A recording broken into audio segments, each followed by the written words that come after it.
El papel del líder en tiempos de crisis. Vamos a examinar la primera tarea del líder en tiempos de crisis. ¿Qué se espera que haga el líder y qué es el primer papel que tiene?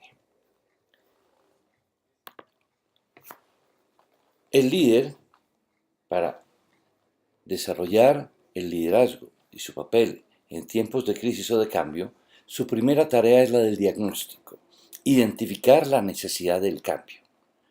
Para ello debe obtener la información relevante que le permita captar tendencias externas y debilidades internas.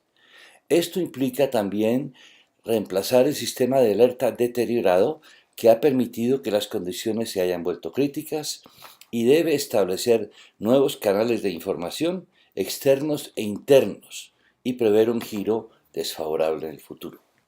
Veamos lo de obtener información relevante. El diagnóstico se sustenta en obtener información relevante, y una de las características de los periodos de crisis es el deterioro de la capacidad de la organización y de las personas para obtener esa información. Obtener esa información significa primero identificar los asuntos sobre los cuales se requiere tener información y luego identificar los medios a través de los cuales se espera obtener la información para finalmente recopilarla. Ahora, hay un par de preguntas claves para el diagnóstico.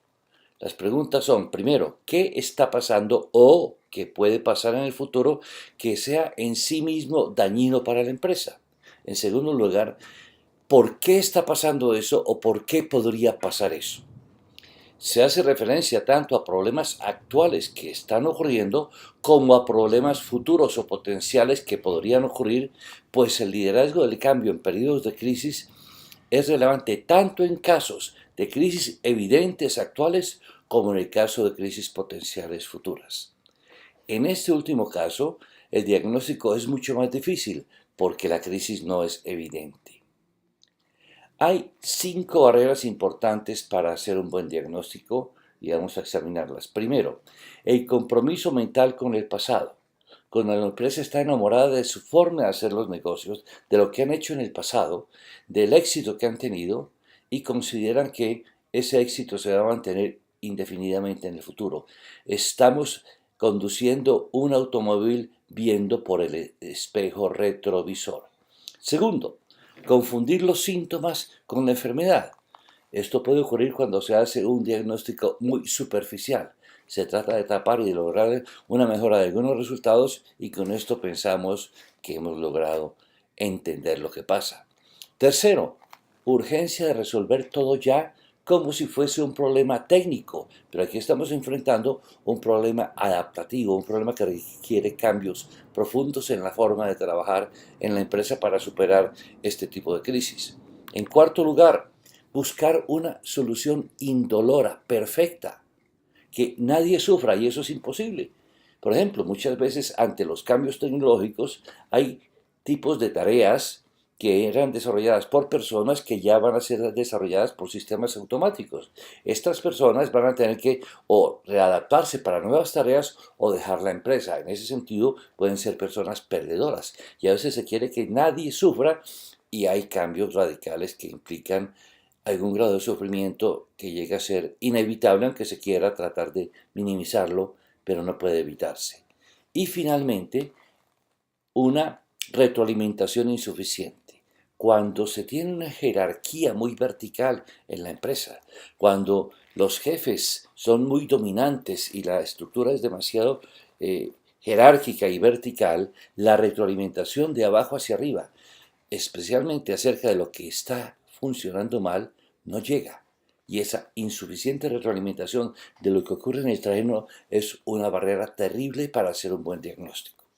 Ahora, debido a estas barreras, a este tipo de barreras, es indispensable que a menos que sea una organización muy pequeña, el diagnóstico sea el resultado de un trabajo de equipo dirigido por la cúpula de la organización. Otro componente de esta tarea es reemplazar el sistema de alerta deteriorado. En casi todos los casos de crisis severa, real o inminente, el sistema de crisis el sistema de alerta temprana de la empresa ha estado descuidado por largo tiempo o es inexistente. ¿A qué se debe ello? ¿Por qué el sistema de alerta se deteriora? Primero, por la complacencia con las cosas como están. Estamos en nuestra zona de confort y aparentemente no está pasando nada. Por una historia ininterrumpida de éxitos que nos hace pensar que siempre los vamos a tener por la forma en que haremos las cosas. Tercero, el síndrome de la rana, el deterioro lento. Se cuenta que si usted toma una rana y la mete en una olla con agua hirviendo, la rana salta inmediatamente. Pero si usted la mete en el agua fría y empieza a calentar lentamente, la rana se va acomodando y puede morir allí porque se fue ajustando.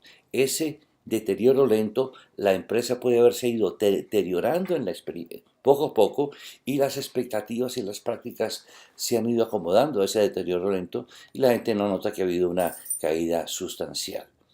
Luego, otro factor que explica el deterioro en el sistema es la visión exclusiva hacia adentro. Empresas muy grandes empiezan a gastar muchos recursos y mucha atención gerencial a mantener la organización del lado interno y no ponen suficiente atención a lo que pasa afuera.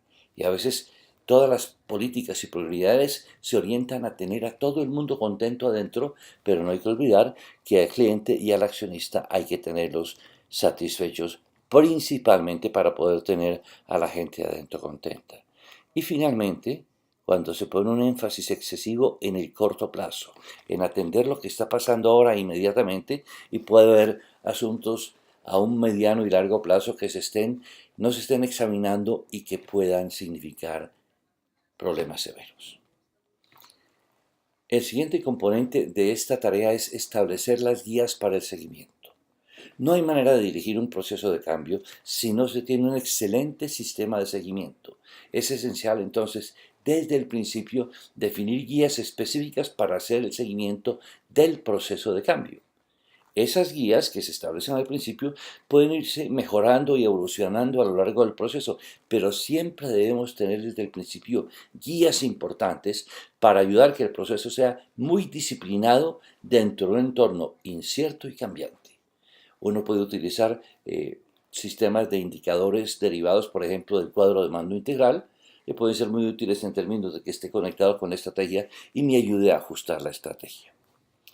Luego hay que prever un giro desfavorable en el futuro. En todo proceso de cambio importante hay muchos riesgos a lo largo del camino y muchas de nuestras hipótesis acerca del futuro pueden resultar falsas. Entonces tenemos que prever al máximo las dificultades que podrían enfrentarse.